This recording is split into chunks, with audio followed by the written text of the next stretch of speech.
नमस्कार, मैं हूं आपके साथ गुंजन दीक्षित।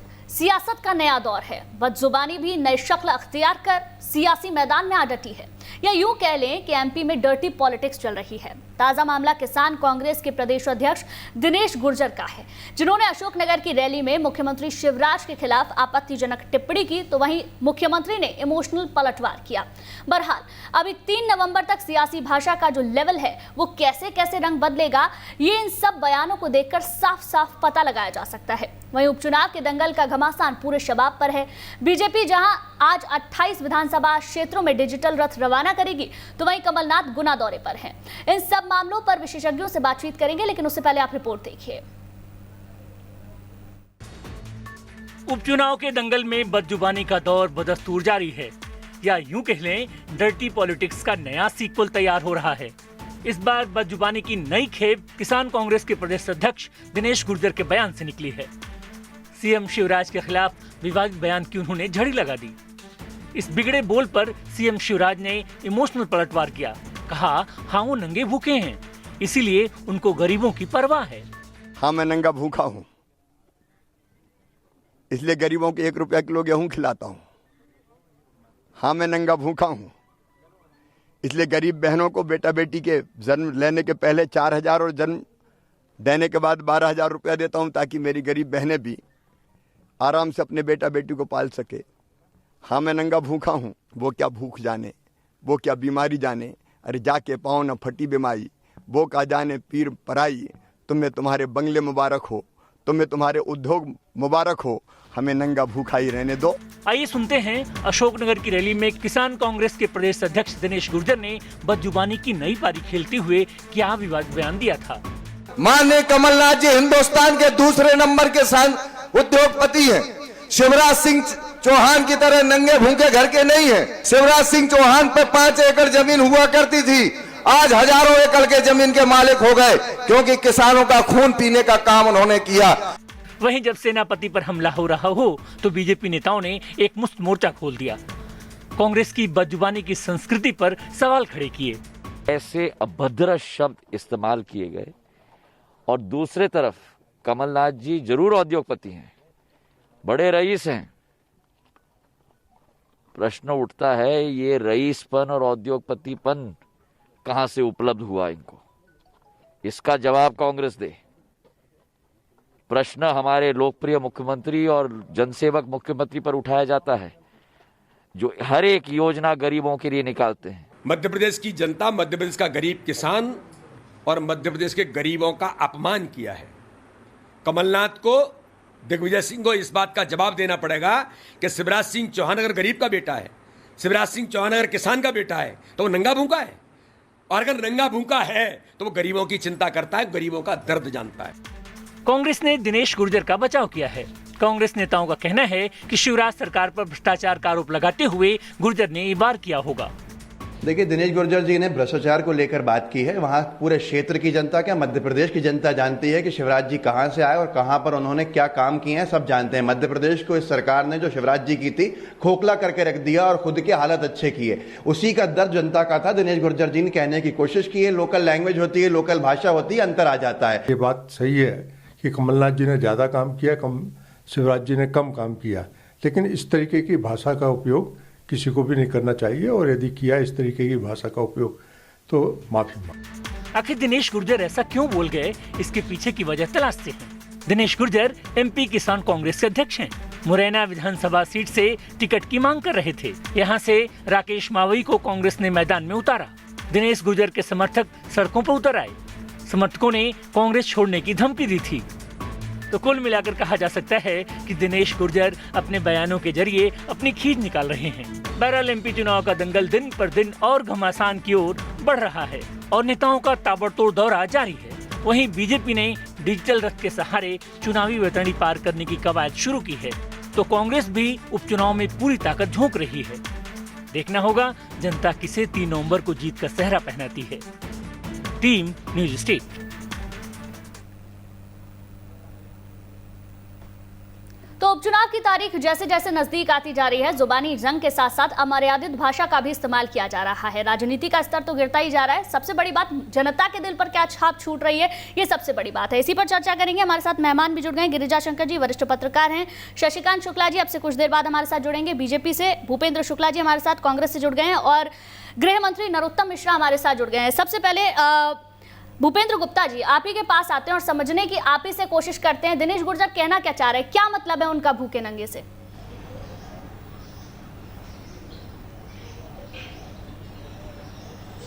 ये तो मतलब दिनेश गुर्जर जी समझाएंगे और वो समझा चुके हैं लोगों को। नहीं सर, आप पार्टी के प्रवक्ता हैं, आपसे तो सवाल पूछा ही जाएगा ना। आप बताइए वो क्या कहना चाह रहे हैं। कि जो लोग इतने अमीर,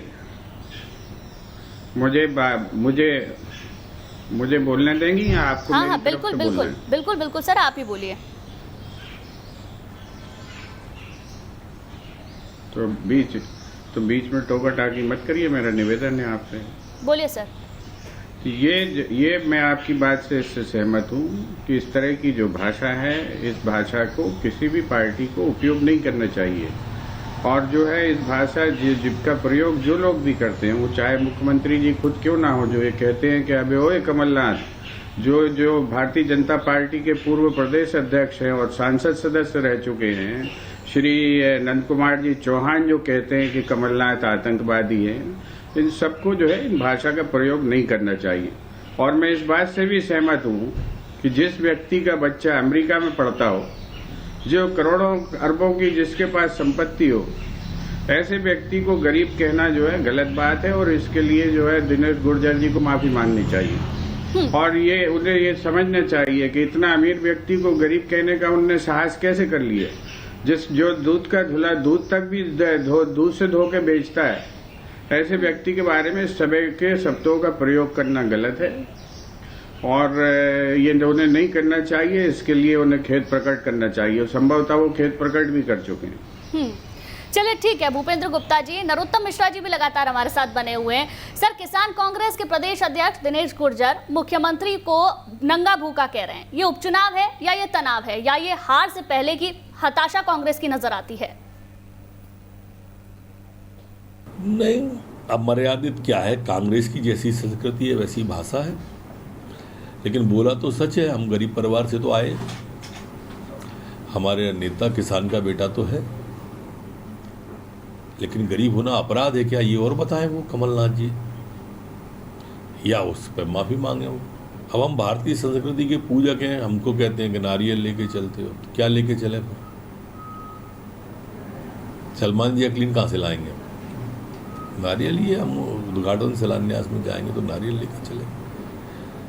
तो स्वाभाविक रूप से आसुरी शक्तियों को दिक्कत होती है जब पूजा सामग्री कहीं सर, सिर्फ कांग्रेस ही नहीं, कैबिनेट मंत्री मोहन यादव ने भी आगर से कांग्रेस प्रत्याशी विपिन वानखेड़े को लेकर विवादित टिप्पणी की थी। ये सब चल क्या रहा है? राजनीति में भाषा के स्तर को किसकी नजर लग गई है? क्या स्तर इतना ज्यादा गिर गया है?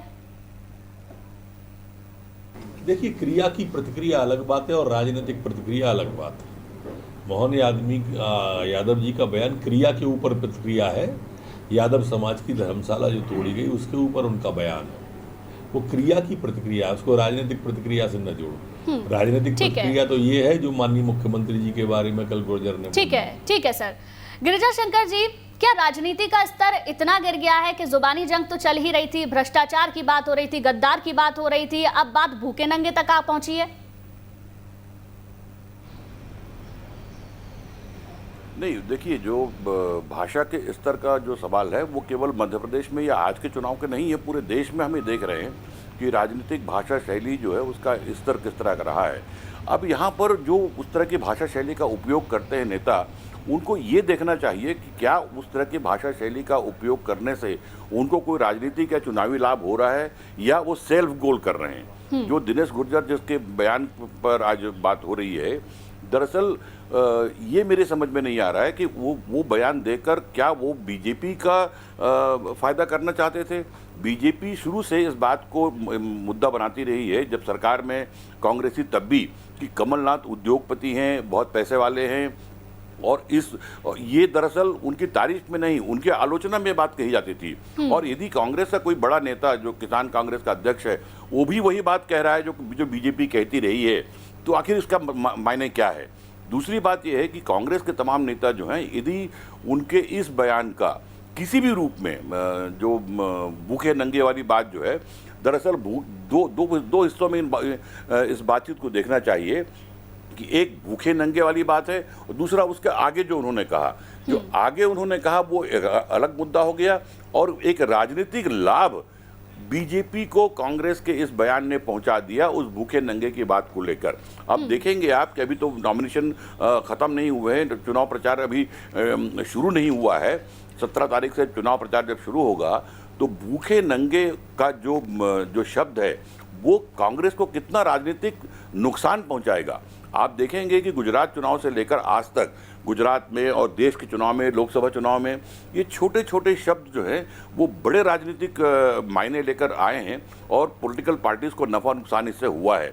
यदि मौत का सौदागर की बात गुजरात चुनाव में न होती तो शायद माहौल को दूसरा होता। चाय वाली बात यदि नहीं होती तो शायद नरेंद्र मोदी और बीजेपी को इतना फायदा नहीं होता। दिल्ली के स्तर पर तो ये होता है कि जब कांग्रेस का कोई नेता इस तरह की बात करता है तो पार्टी तुरंत अपने आप को उससे अलग कर लेती है और कहती है कि वो उनका व्यक्तिगत बयान है, इससे हमारा कोई लेना देना नहीं। लेकिन दिनेश गुर्जर के बयान पर पार्टी या कांग्रेस के नेता ऐसा नहीं कर रहे हैं, बल्कि वो अप्रत्यक्ष रूप से उस बयान को इंडोर्स कर रहे हैं। इसका मतलब वो कांग्रेस की एक रणनीति के तहत दिया गया बयान है, ऐसा लगता है। ठीक सर, ठीक है। नरोत्तम मिश्रा जी भी हमारे साथ लगातार बने हुए थे, डेफर्ड लाइव से वो हमारे साथ जुड़ गए हैं।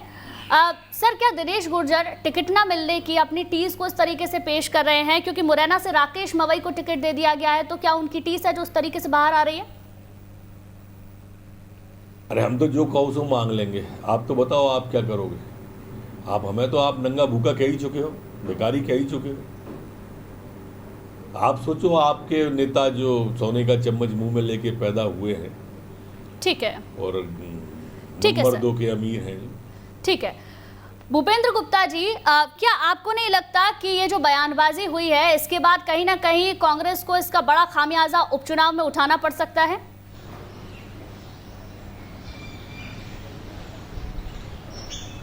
देखिए, ये तो जो है जो प्रोपेगेंडिस्ट पार्टियां होती हैं वो नॉन इशू को इसी तरह से इशू बनाती हैं।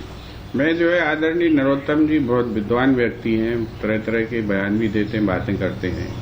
क्या मैं इनसे ये सवाल करने का हकदार हूं कि ये बताएं कि इनके जो है इनके जो मंत्री थे और इनके जो संसद सदस्य थे, जो इनकी पार्टी के अध्यक्ष थे, उन्होंने कमलनाथ को आतंकवादी कहा है, इनकी पार्टी ने इस पर खेद व्यक्त किया क्या इनकी पार्टी ने उसको एंडोर्स किया? ये सवाल बड़े सवाल हैं। जब किसी एक भद्र महिला को इस देश में जर्सी गाय कहा गया, क्या भारतीय जनता पार्टी ने उस पर खेद व्यक्त किया या उसको एंडोर्स किया? नहीं सर, राजनीति तो सर दोनों ही तरफ से हो रही है ना। सवाल इसीलिए की जा रहा है क्योंकि किसानों को लेकर लगातार राजनीति बीजेपी भी करती आई और कांग्रेस भी करती आई। आप तो कांग्रेस किसान कर्ज माफी के मुद्दे को इतने जोर से उठाते हुए आए। सर, मेरा सवाल सुन लीजिए, उसके बाद जवाब दीजिएगा। भूपेंद्र जी, वादा किया था, भूपेंद्र जी, उस पर इनसे सवाल ना हो। नहीं, उनसे भी सवाल होगा सर, पहले मेरे सवालों के आप जवाब दे दीजिए। हम जो है व्यापारियों को जो है की जो बात है उसका जवाब आप मुझे दे दीजिए। भूपेंद्र गुप्ता जी, भूपेंद्र गुप्ता जी, आपसे सवाल मेरा ये है, दिनेश गुर्जर ये कह रहे हैं कि 5 एकड़ जमीन भी शिवराज के पास नहीं थी, शिवराज के परिवार के पास नहीं थी। देश का बड़ी संख्या में किसान ऐसा है, किसानों पे आप हमेशा से राजनीति करते आए, 5 एकड़ जमीन भी नहीं है, तो क्या वो भूखे नंगे हैं? आप मुझे बता दीजिए।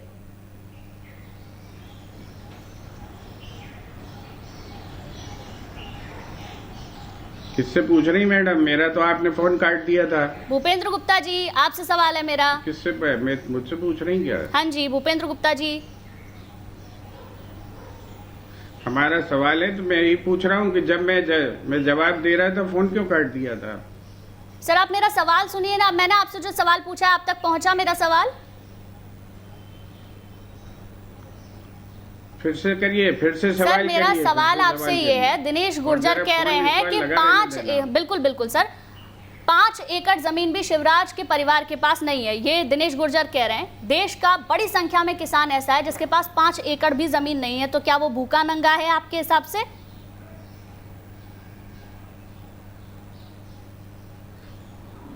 देखिए, जो वो उस सवाल से पहले आपने जो मुझसे प्रश्न किया था कि ये पार्टियां एंडोर्स कर रही हैं। गिरिजा शंकर जी ने भी ये बात कही थी और आदरणीय यहाँ पर जो है गृह मंत्री जी भी बैठे हुए हैं।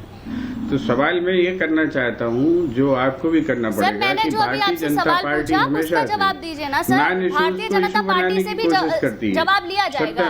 मुझे बात सुनिए मैडम,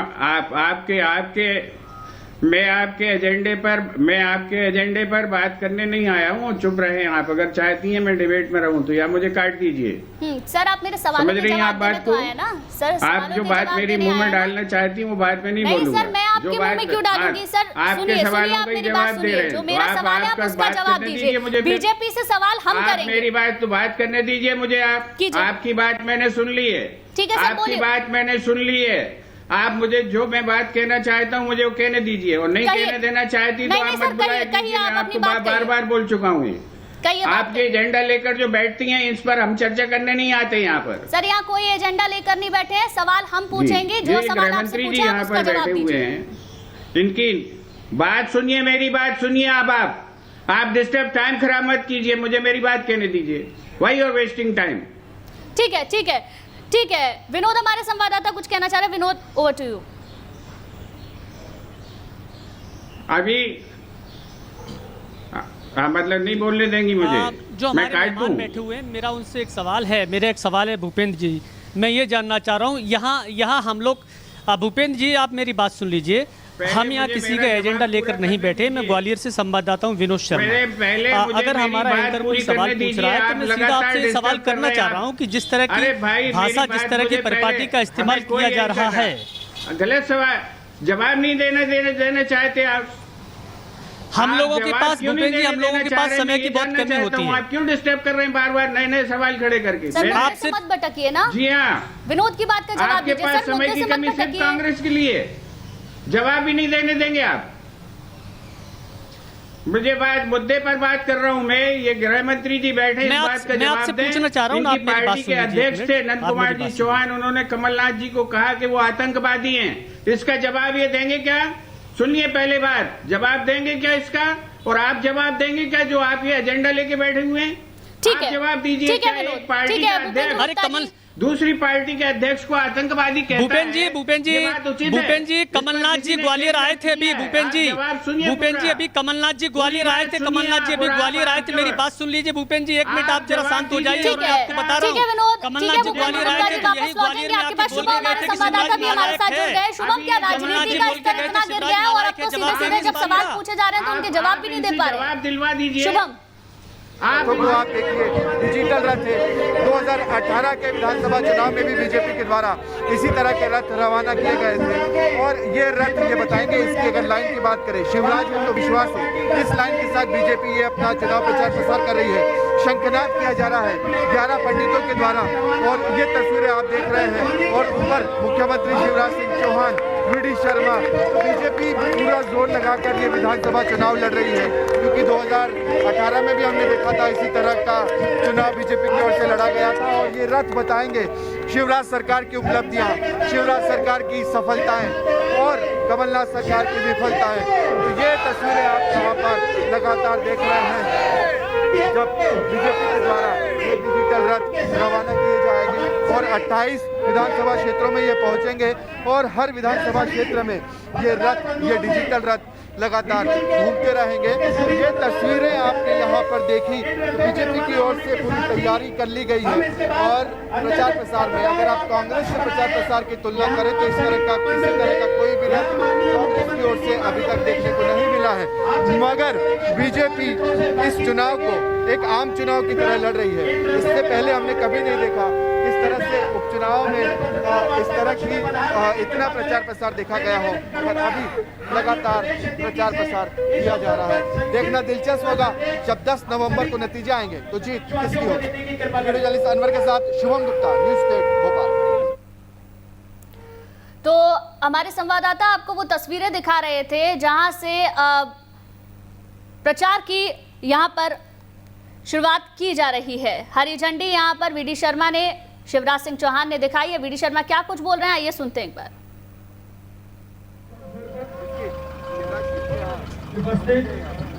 भारतीय जनता पार्टी के हमारे वरिष्ठ नेता, प्रदेश के हमारे मंत्री ठीक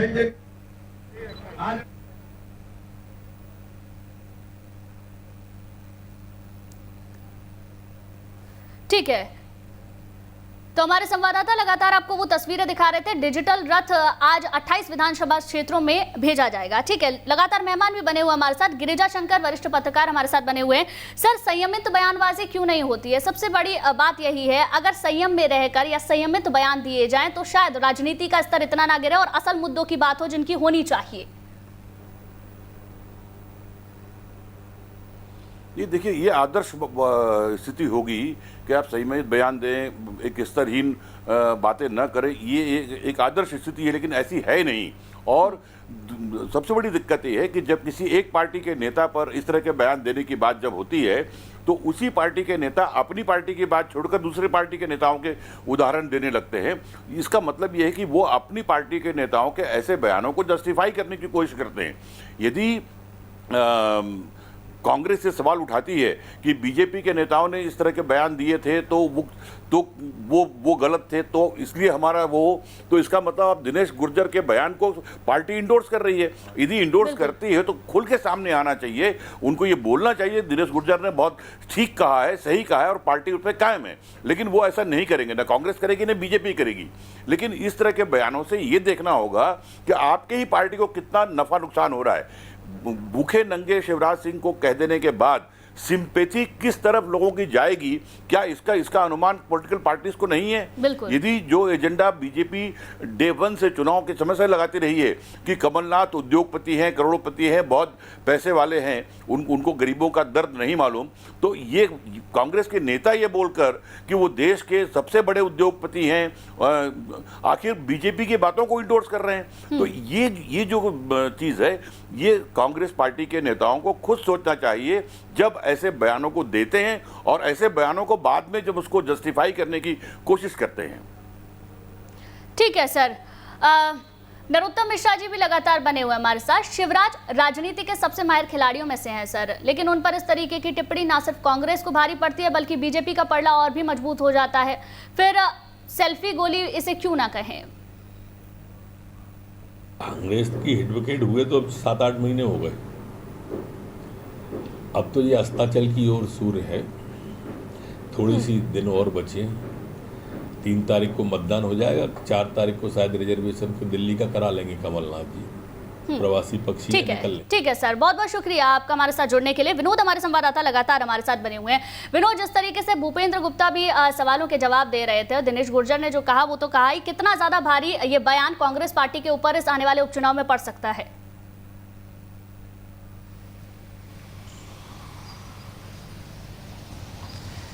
बिल्कुल, देखिए मैं बता दूं, जिस तरह की बयानबाजी हो रही है और ये बयानबाजी केवल कांग्रेस की तरफ से नहीं हुई है बल्कि बीजेपी की तरफ से भी हुई है। खुद मुख्यमंत्री शिवराज सिंह चौहान भी कई बार कमलनाथ पर अपशब्द बोल चुके हैं।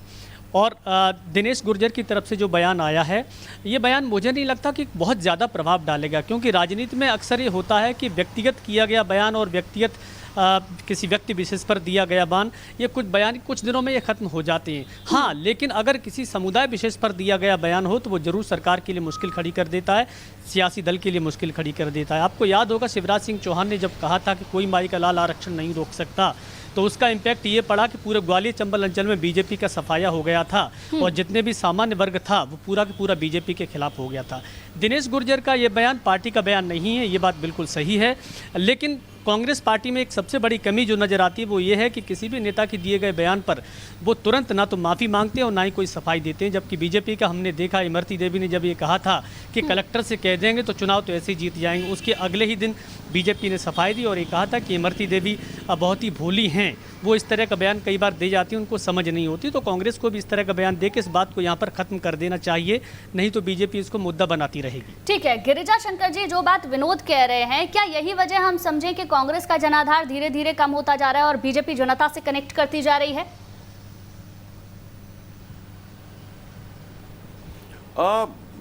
केवल यही वजह है ऐसा नहीं है, उसकी वजह बहुत सारी हैं। लेकिन जहां तक बयानों की बात है, कांग्रेस को अपने पूर्व अनुभव से सबक लेना चाहिए। जो विनोद ने कहा कि व्यक्तिगत बयानों का राजनीति में कोई बहुत महत्व नहीं होता जब तक समुदाय के खिलाफ ना हो। आप देखेंगे कि चाय वाला जो टिप्पणी थी वो व्यक्तिगत टिप्पणी थी नरेंद्र मोदी के खिलाफ, और उसने कैसा माहौल देश में पैदा किया और किस तरह उस एक वाक्य ने पोलराइजेशन किया बीजेपी और नरेंद्र मोदी के पक्ष में, ये ठीक वैसी ही बात है। यदि आप मुख्यमंत्री को भूखा नंगा कह रहे हैं तो भूखा नंगा कहना, उसके बाद की कही हुई बात हो सकता है कि बहुत सही बात हो, लेकिन उसका कोई महत्व नहीं है। ये भूखा नंगा बात लेकर बीजेपी उड़ सकती है और बहुत बड़ा राजनीतिक लाभ इसका ले सकती है। कांग्रेस को चाहिए कि ऐसे बयानों से तुरंत अपना किनारा बिल्कुल, सबसे बड़ी बात यही है कि कांग्रेस अगर बयानबाजी हो भी रही है और अगर माफी मांग ले तो कहीं ना कहीं वो चीजें बैलेंस हो जाए, जो कि बीजेपी करती आ रही है। बहुत बहुत शुक्रिया गिरिजा जी आपका भी और विनोद आपका भी।